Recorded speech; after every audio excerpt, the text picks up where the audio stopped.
अभी तो सिर्फ चातुर्मास का इशारा हुआ है, लेकिन बादलों ने चातुर्मास शुरू हो गया समझ लिया।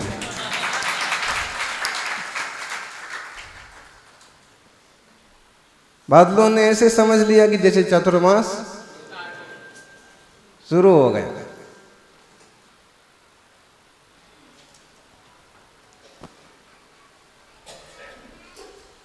सौभाग्यशालियों, वीतराग जिन धर्म की छत्र छाया में अपन सभी विराजे हैं,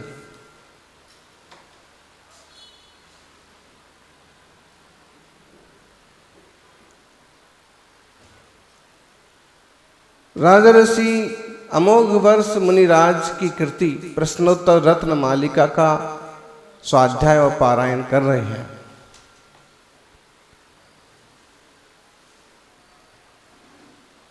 आज 2 प्रश्न हैं, 2 उत्तर हैं।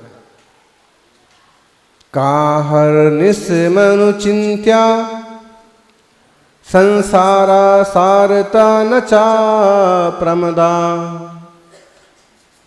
का प्रेयसी विधेया करुणा दाक्षिण्यमपि मैत्री।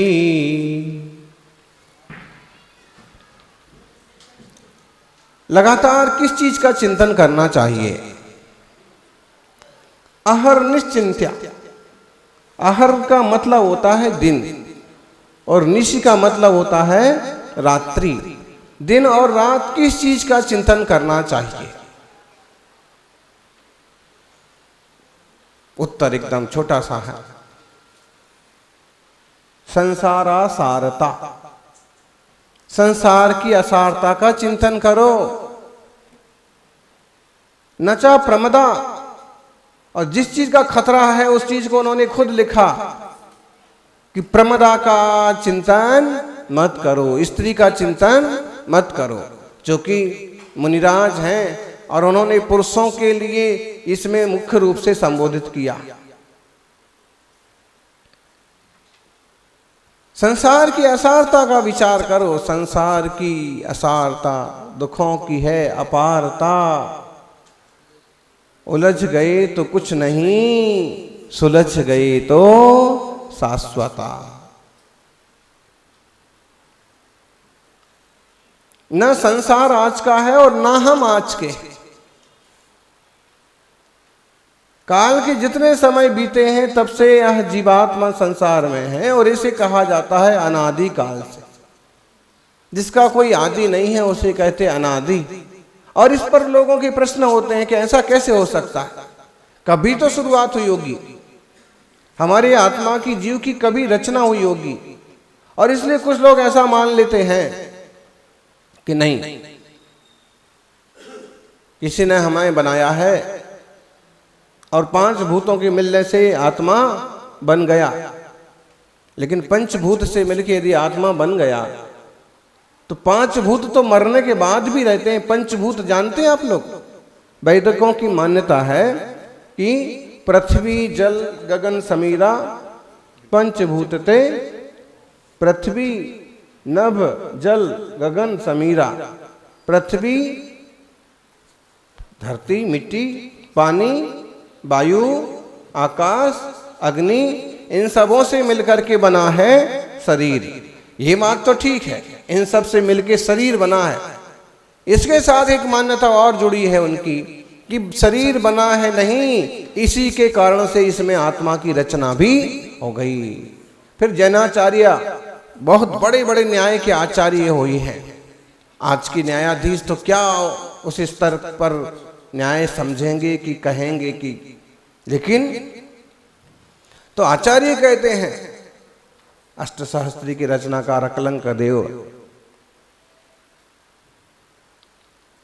अष्टसती के रचनाकार अकलंक देव, अष्टसहस्त्री के रचनाकार विद्यानंद और बड़े बड़े आचार्य, उन्होंने कहा यदि पंचभूत से जीव की उत्पत्ति होती है तो बटलोई में, बटलोई समझ में आया?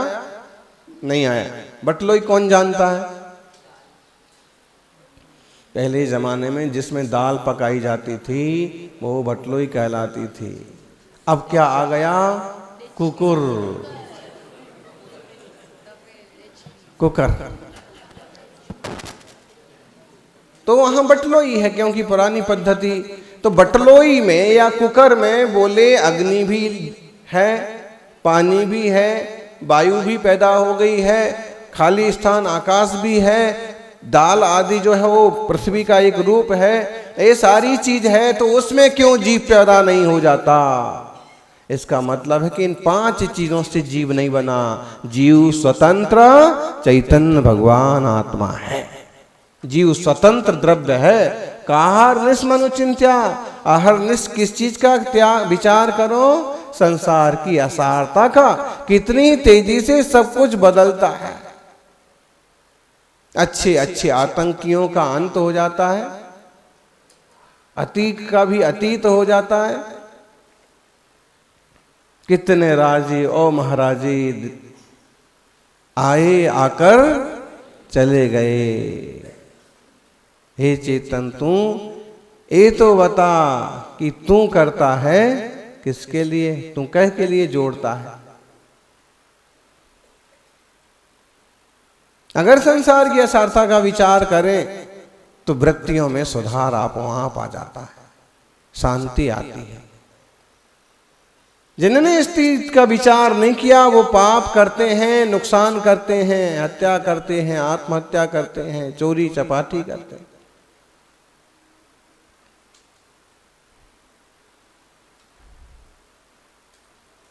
संसार में सार होता तो सबसे प्रज्ञावान पुरुष कौन होते हैं दुनिया में?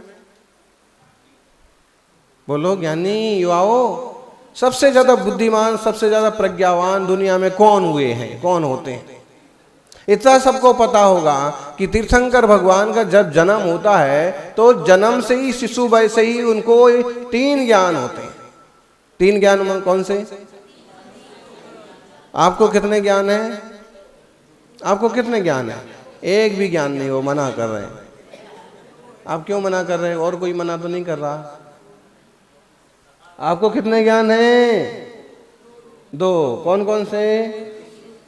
देखो ये समझ लो कि ज्ञान जीव का स्वभाव है। एक मच्छर भी है तो उसको भी ज्ञान है, मक्खी है उसको भी ज्ञान है। बिना ज्ञान के वो कुछ नहीं कर रहे हैं। ज्ञान तो है, चाहे इतना सा हो, चाहे इतना हो, चाहे शुभ हो, चाहे अशुभ हो, चाहे लाभदायक हो, चाहे नुकसानदायक हो, चाहे मिथ्या हो, चाहे सम्यक हो, ज्ञान तो है।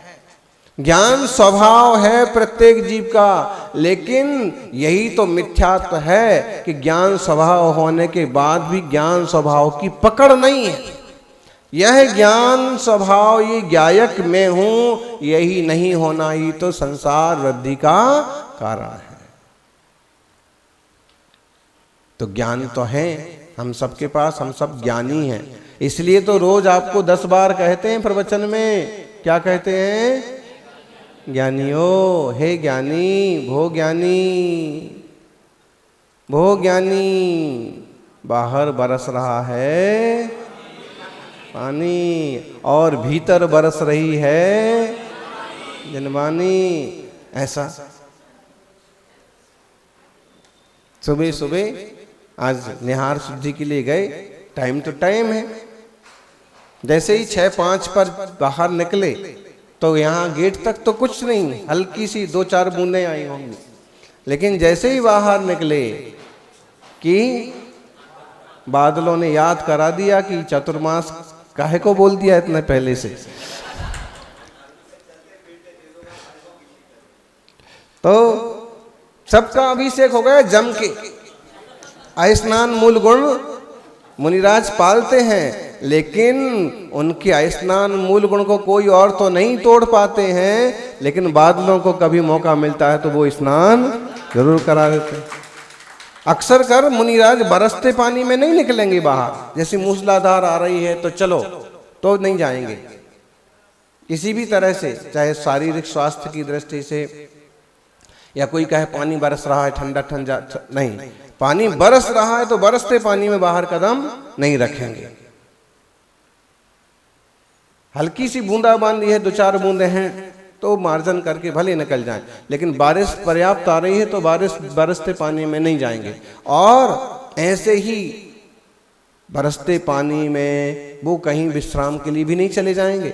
जब वापस आ रहे थे तो एक श्रावक श्राविका वाहन निकले और कहा आप यहीं रुक जाइए महाराज जी, हमारे घर में विश्राम कर लीजिए, 5 मिनट के लिए पानी रुक जाएगा। बरसते पानी में छाया में चले गए तो फिर आपको वहीं खड़ा रहना पड़ेगा जब तक कि पूरा बंद ना हो जाए,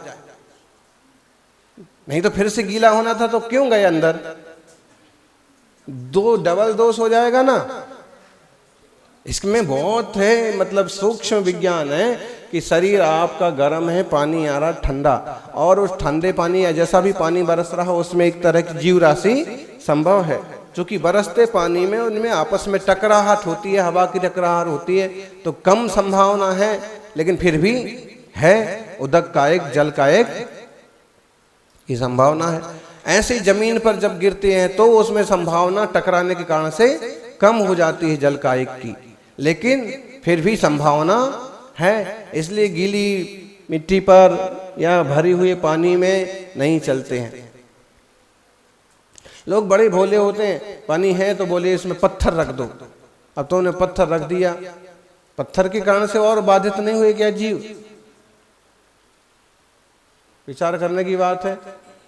ज्यादा से ज्यादा पाटा जैसी चीज रखी जा सकती कि जिसके 2 पैर हैं तो कम स्थान बाधित होगा, और जरूरी है तो उस पे से निकल सकते हैं, वरना वाहन वहां से निकलते जा रहे हैं तो कोई दिक्कत नहीं है। वहां से जब बार बार वाहन निकले हैं तो वो मिट्टी वो चीज उतनी प्रासुक हो गई, उसमें से पांव रख के धीरे धीरे निकल सकते हैं। और अगर इतना तक पानी आ गया, कहां तक, ये एड़ी तक, एड़ी किधर होती है, टखने किधर होते हैं, हाँ एड़ी के ऊपर जो दोनों तरफ वो निकले टखने, उसके ऊपर होते घुटने, और उसके ऊपर, तो अगर वहां तक भी आ गया पानी या कीचड़ तो बस ये है कि अगर वहां से वो निकल रहे हैं वाहन वगैरह लगातार, जानवर वाहन मूलाचार में आए तो कोई दिक्कत की बात नहीं। तो ज्यादा प्रबंध करने की बजाय सहजता से रास्ता खोज के थोड़ी सी जगह में से निकल जाना चाहिए जरूरत पड़े तो, और नहीं तो ऐसे रास्ते पर जाना ही नहीं चाहिए। ऐसे ही घास के मैदान में बना लेते हैं मंच वगैरह, और अब महाराज जी यहाँ तो घास है, इसमें से तो क्या होगा, लाल किले पर यही तो हुआ था, तो घास थी तो नहीं जाएंगे, बोले घास के ऊपर ये बिछा देते हैं वो बिछा देते हैं। घास के ऊपर तुम बिछाओगे तो आखिर नुकसान तो घास को होगा ना। मूल रक्षा करना है कि उसमें जो त्रस जीव हैं, उसमें जो एकेंद्रीय बादर निगोद का एक है, उन सबों को बाधा ना हो। अब उसके ऊपर पत्थर रख देते हैं, पटिया रख देते हैं, फिर उनको कहा नहीं ये हटाओ, इस पर नहीं जाएंगे। तो थोड़ा हटाया तो देखा कि हरी घास तो है लेकिन बीच में पांव रखने की जगह भी है। उनको समझाया कि इतना ज्यादा फैशन मत करिए, इसको हटा दो, थोड़े थोड़े पंजे रख करके और निकल जाएंगे। तो पहले दिन तो ऐसा हो गया, दूसरे दिन उन लोगों ने उसका बढ़िया से वो मतलब वो लगा देते ना, वो क्या बोलते हैं, रैंप, वो क्या बोलते हैं, रैंप जैसा बना दिया।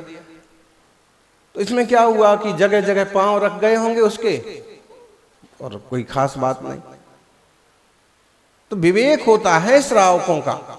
अभी जो कह रहे थे कि पूर्वी दिल्ली का, बल्कि पूरी दिल्ली का जब ऐसा योग बना है विशाल संघ का, तो इस चतुर्मास को पूरी दिल्ली का रूप दिया जाए और पूरी दिल्ली को, देश को इसका आनंद उठाने का मौका दिया जाए। अब कौन सोचेगा, कौन योजना बनाएगा, उसमें सब लोग कैसे सेटल होते हैं और किस ढंग से व्यवस्थाएं आगे से आगे बैठती हैं, तो कौन करेगा? महाराज जी को पढ़ना चाहिए इसमें, वो बताएंगे कि ये आदमी के नाम भी लिख लो, इनका भी लिख लो, ये हमारे भगत हैं, इनका भी लिख लो। ये आप योजना बनाएंगे, बल्कि कुछ छूट जाएगा तो आप में से ही कोई सुझाने वाले मिलेंगे कि भाई इनको भी जोड़ो, सबको जोड़ना जरूरी है, कोई नाराज ना रह जाए, हैं?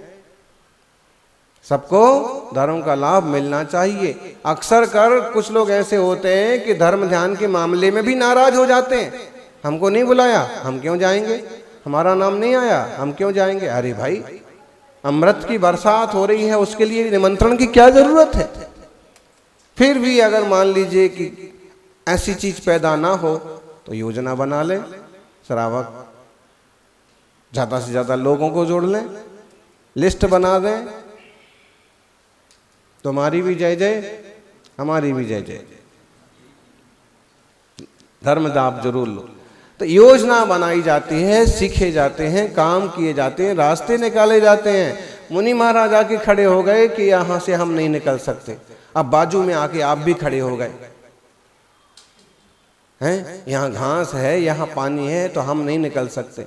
वहीं आके आप भी खड़े हो गए, बताइए, खड़े रहो, महाराज भी खड़े हैं, तुम भी खड़े रहो दिन भर। अरे बुद्धिमान श्रावक को कोई रास्ता निकालना चाहिए कि यहाँ से दूसरी गली में से निकल जाएंगे, ये बाजू में से निकल जाएंगे। किसी दुकान वाले को कहा सामान पीछे कर ले, यहाँ से निकल जाएंगे, फुटपाथ पे से। मतलब है कि साधु की क्रियाचर्या तो जो है सो है। बरसते पानी में नहीं जाएंगे, अति आवश्यक हुआ और चले गए तो प्रायश्चित लेंगे। ऐसे ही गीले शरीर में एक जगह नहीं रुक जाएंगे, रुकेंगे तो फिर उसमें से बाहर वापस नहीं आएंगे। क्यों? शरीर का तापमान दूसरे तरह का हो गया और बाहर का दूसरे तरह का हो गया। तो ऐसी बहुत छोटी छोटी अहिंसा की बातें हैं। ये अहिंसा धर्म इसमें पल रहा है, क्योंकि उसमें कोई जीव राशि का हमारे द्वारा घात पात ना हो जाए।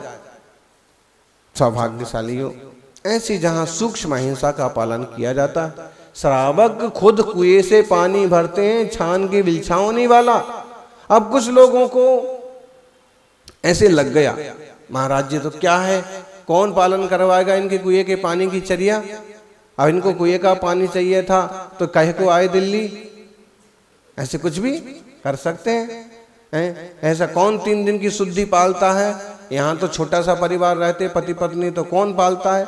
इतनी शुद्धि चाहिए थी तो यहाँ क्यों आए। अरे भाई, अच्छा नहीं बोलेगा, लेकिन एका 100 में एका सोचने वाला तो मिल जाएगा। क्या सोचने में के तो कोई ताला नहीं लगा है ना। इतनी कठिन बात बता रहे, तो इससे अच्छा तो जहां पलता है वहीं रह जाते। ऐसा आ सकता है, लेकिन ज्ञानी धर्म की तो जो धारा है, जो व्यवस्था है, जो सब चीज का असर होता है, हर एक चर्या का, हर एक क्रिया का, हर एक पद्धति का। वायर 2 होते हैं, दोनों वायर लगा दो, उसमें आप करंट आता हुआ दिखता है? नहीं दिखता है। लेकिन उसके दूसरे छोर को आप पकड़ के देखो कैसा करंट आता है कि नहीं आता। जो सूक्ष्म चीजें हैं वो इसी ढंग की हैं। पानी में जीव दिख नहीं रहे हैं, लेकिन फिर भी पानी छानो, क्योंकि जिन देव ने इसमें अनंत असंख्यात जीव राशि बताई है। वो असंख्यात जीव राशि छन तो नहीं जाएगी, छनेगी तो तरस ही, लेकिन तरसों की रक्षा छानने से हो गई। और प्रासुक किया तो स्थावर कायक, जल कायकों का भी जो होना था सो हो गया। प्रासुक जल मुनि राजों को दिया जाता है, त्यागी वृत्ति उपयोग करते हैं।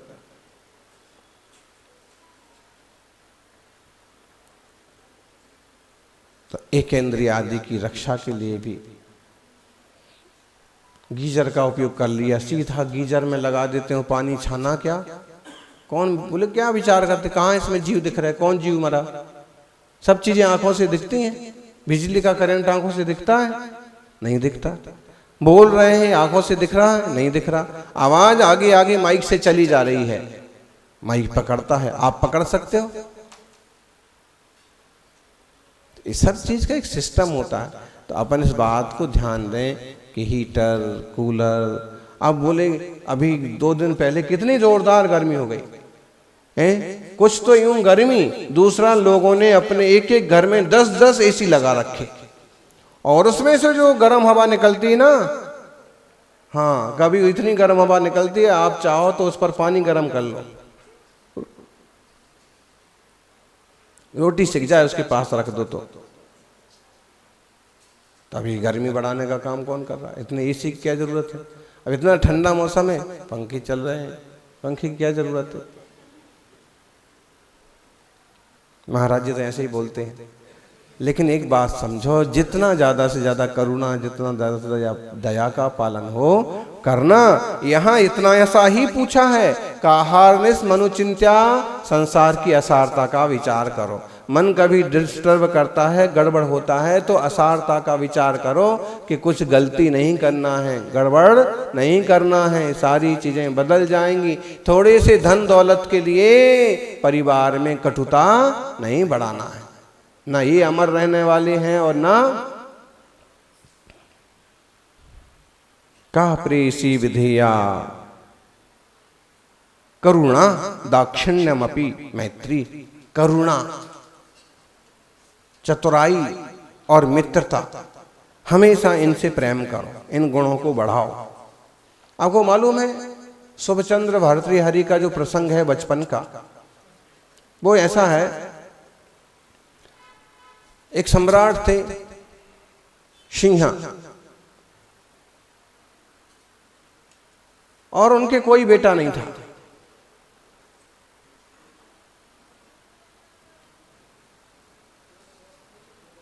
वन विहार के लिए बगीचे विहार में गए तो उनको एक मूंज के खेत में, घास के खेत में एक बच्चा मिला। उन्होंने इस बच्चे को उठा लिया और मूंज के खेत में मिला था इसलिए उसका नाम क्या रख दिया? क्या नाम रख दिया? जोर से बोलो। मोंजीराम रख दिया। ऐसा इतिहास पढ़ा आप लोगों ने? अरे बड़ी इतिहास की घटना है। धरा नगरी के राजा भोज के बंसियों की कथा है। उसका नाम रख दिया मुंज। मूंज, मुंज, तो राजा मुंज, मुंज नाम रख दिया। मुंज बड़े हो गए, थोड़े बड़े हुए कि जो सम्राट थे उनके यहाँ एक बेटे का भी जन्म हो गया और उनने उसका नाम रख दिया सिंहल।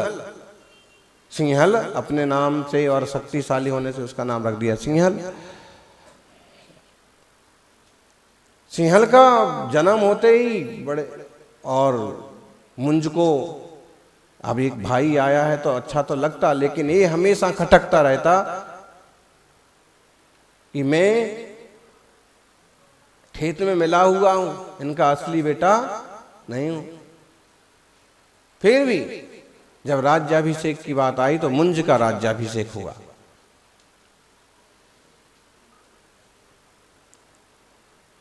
लेकिन कोई खटास, कड़वाहट पैदा हो जाती है तो बहुत मुश्किल से निकलती है। राजा मुंज राज करने लगे, सिंहल उदासीन रूप से रहने लगे। सिंहल के 2 पुत्र हुए इतिहास के अनुसार, शुभचंद्र और भर्तृहरि।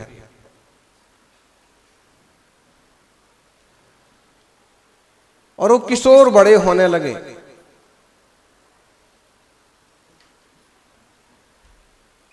एक दिन क्या हुआ कि राजसभा में एक पहलवान नाई, नाई समझ में आया? नाई किसे कहते हैं? बार्बर। तो पहलवानी करने वाले नाई ने आके क्या किया, एक लोहे का डंडा राजसभा में गाड़ दिया और उसने राजा से निवेदन किया कि महाराज जी, मेरे द्वारा गाड़ा हुआ लोहे का दंड जो उखाड़ देगा वो मेरे से ज्यादा शक्तिशाली कहलाएगा।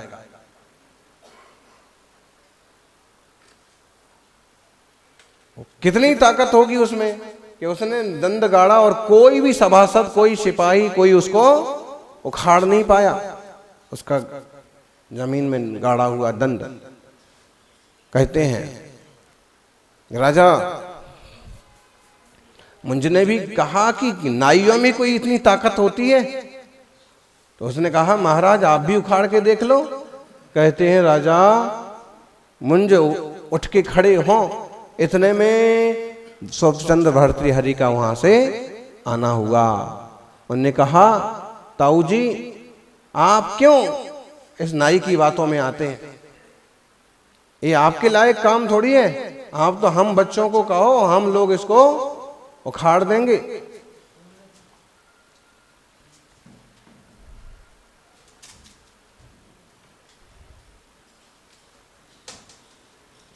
और उनने कहा कि तुम लोग उखाड़ दोगे?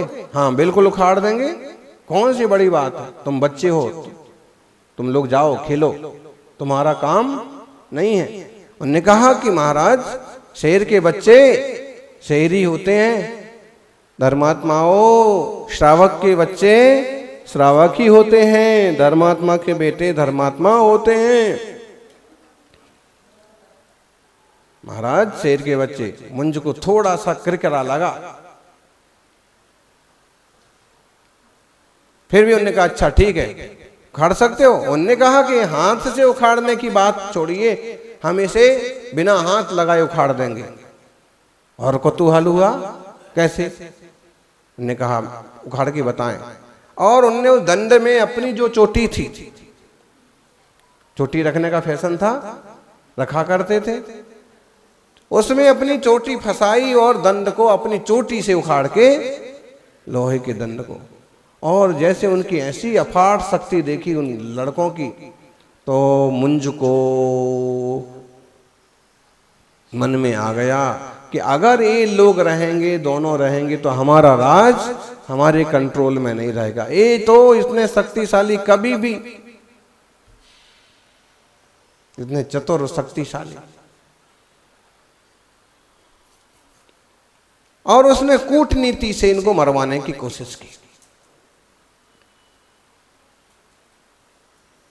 तो मंत्री ने जब देखा कि सुंदर बच्चों को मारने की बात हो रही, राजा को तो हाँ कह दिया और दोनों को लेके गया और उससे सारी बात उनको समझाई कि ऐसा करो कि तुम्हें न मारना पड़े, तुम दोनों इस देश से निकल के कहीं दूर चले जाओ। उन्होंने कहा कि ऐसा कैसे हो सकता है, हमारे पिताजी को कहे बिना कैसे जा सकते? तो उन्होंने कहा भले पिताजी को बोलो, लेकिन इस माहौल से थोड़ा दूर ही रहो। अगर मैं नहीं ऐसा कुछ उपद्रव करूंगा तो किसी और को कह के राजा कुछ करवाएगा। वो पिता के पास गए, सिंहल जो थे उन्हें गुस्सा आया और उन्होंने कहा कि जब ऐसा सोचते, राज मेरा मिल गया उन्हें, तो ऐसा इतराने की क्या जरूरत है? और जब अपने लिए ऐसा सोचते हैं तो तुम दोनों जाकर के क्यों नहीं उनको खत्म कर देते? गुस्से में बोल दिया। तो फिर उन्होंने कहा कि पिताजी हमने जैन गुरु के पास अभ्यास किया है, जिनवाणी का स्वाध्याय किया है। महाराज मुझको ऐसे लगता है कि धरती उनके साथ जाने वाली है। ताऊ जी को ऐसे लगता है कि ये सारा सिंहासन उनके साथ अगले भाव में भी चला जाएगा। लेकिन हम जानते हैं कि एक दिन का भी किसी के साथ नहीं जाता। इसलिए हम लोग ऐसा कोई कदम नहीं उठाएंगे कि जिसकी कुल पर कलंक लगे। हम उनसे कुछ नहीं कहेंगे, आप बस हमें आज्ञा दीजिए और हम यहाँ से चले जाएंगे। उनने ये बात जब कही ना कि ताऊ ऐसा समझते हैं कि उनके साथ अगले भाव में तक चला जाएगा, तो सिंहल्ला ने भी कहा हाँ बेटा, कुछ साथ में नहीं जाता है। ठीक है, तुम जिसमें खुश हो वो काम करो, साधना में खुश हो साधना करो। उस समय समझ में आ गया उन्हें कि असार है ये सब कुछ, और वह तपस्या करके एक बहुत बड़े आचार्य बने, शुभचंद्र आचार्य। और उन्होंने रचना की ज्ञानार्णव ग्रंथराज की। कभी कभी अपने को भी चिंतन कर लेना चाहिए संसार की असारता का।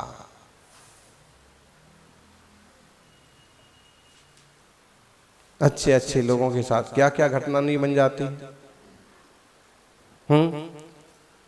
मंत्री जी को भी जेल हो जाती है, ऑफिसर को भी हथकड़ियाँ लग जाती हैं, होएगी वो तो। अब यहाँ एक बार नाम आ गया तो कुछ ना कुछ तो उसका रिजल्ट निकलता ही है।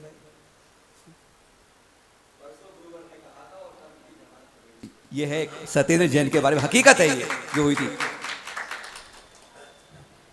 परसों कहा भी था और शाम को एक आदमी को बुला के भी कहा था कि कुछ ऐसा करो कि उस किसी भी मायने में एक श्रावक का तो है ही, जैनी भाई तो है ही, योग संयोग से ठीक है। लेकिन कहना ये चाह रहे कि इसमें भी तो अपन असारता ढूंढ सकते हैं कि एक धनवान व्यक्ति हो कि शक्तिशाली व्यक्ति हो तो भी क्या से क्या होता रहता है।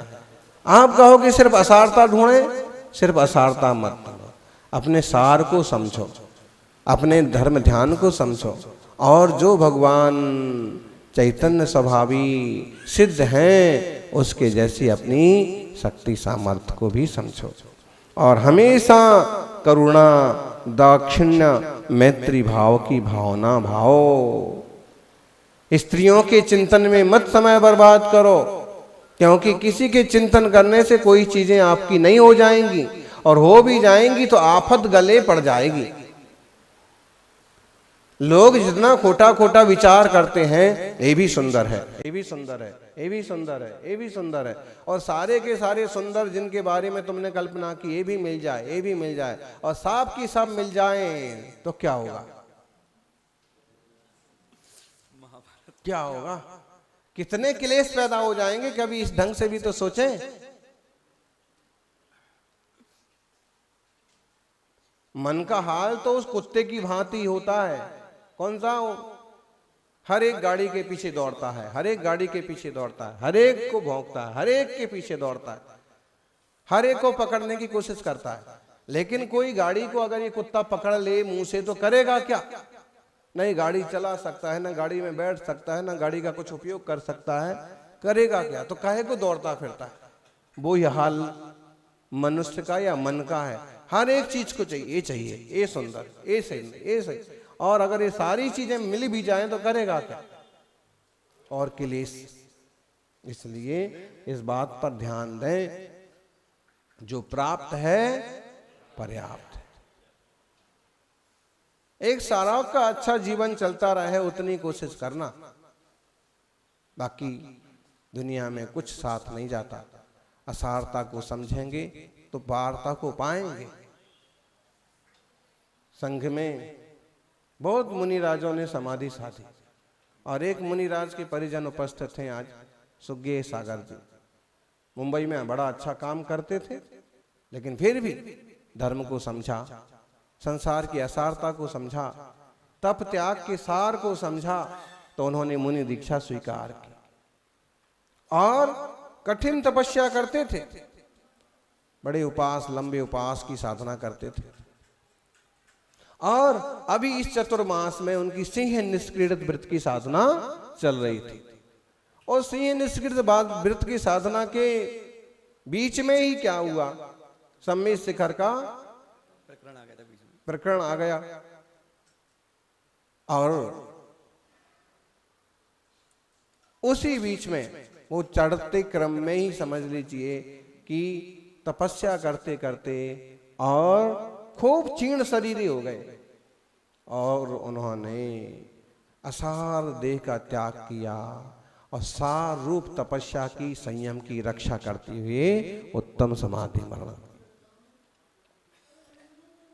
देह तो कभी ना कभी जाना है। उनको समझाया भी कि इतना तप क्यों करते हो? उनने कहा शरीर तो कभी ना कभी जाएगा ही जाएगा। इस साधन से जितनी साधना कर लो उतना ज्यादा अच्छा। कभी भी कोई नियम लेते हैं, व्रत लेते हैं, उसको तोड़ना नहीं चाहिए, क्योंकि संयम कीमती है। शरीर से संयम की साधना करें, विराधना ना करें। करुणा भाव मन में बना रहे। आज अष्टमी है, कौन कौन उपास करने वाले हैं? आप करने वाले हैं? चलिए तो फिर अपन भी कर लेंगे। नहीं महाराज, ये कोई बात नहीं। संघ में तो साधु बहुत उपास करते हैं। ये सवाल नहीं महाराज, नहीं। अरे आपके इससे कौन कर रहा है जी? संघ में तो होते ही हैं उपास। तो आज बहुत सारे साधुओं का भी उपास है और श्रावकों का उपास नहीं बनता है तो एक आसन करना चाहिए। एक आसन नहीं बने तो दिन में ही 2 बार भोजन करो, रात में पानी भी नहीं पीना, ठीक है ना। आज रात में कोई पानी नहीं पिएगा, पक्का? हाँ, 7:30 बजे के पहले टंकी भर के पी लो। करके तो देखो एक बार कभी। बड़े बड़े लोग ना रात्रि भोजन त्याग करने को डरते हैं और फिर छोटा बच्चा आता है और कहता कि मेरा 1 साल का त्याग है, आजीवन त्याग है, तो उसका मुंह देखते रह जाते हैं। करने से होता है। सामर्थ्य दिखाइए, संयम बढ़ाइए। निश्चित रूप से उद्यम करें धर्म ध्यान के मामले में। दुनिया को धर्म की बातें समझाना भी थोड़ा सा कठिन होता जा रहा है। जहाँ सारे साधन उपलब्ध हैं वो कहते हैं कि सारे साधन उपलब्ध हैं तो खाएं पिएं और मस्त रहें ना। ऐसा तब करने की क्या जरूरत पड़ी है? लेकिन इंद्रिय विजय जरूरी है। हम इंद्रियां नहीं हैं, हम ज्ञान घन चैतन्य आत्मा है। अपनी चेतना की दृष्टि बनाएं। देह के प्रति जैसा ममत्व है वैसा ममत्व चेतना के प्रति हो।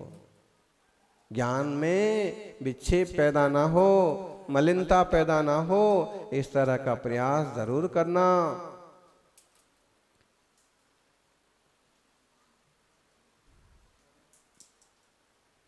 खोटा चिंतन करते हैं तो खोटा फल होता है और अच्छा चिंतन करते हैं तो अच्छा फल होता है।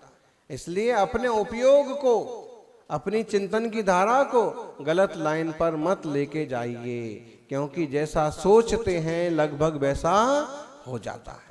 सकारात्मक सोचें और जीवन को एक नई दिशा दें, अच्छी धार दें, यही मंगल भावना। और जो कल क्या है? कल भी अष्टमी है महाराज जी, और कल रविवार है। कल संडे है और संडे इज फंडे। दिल्ली वालों के लिए सारे के सारे त्योहार कौन से दिन आते हैं? संडे। ये तो अभी थोड़ा चेंज हुआ है कि कोई भी दिन हो, लेकिन धर्म के प्रति रुचि जागृति।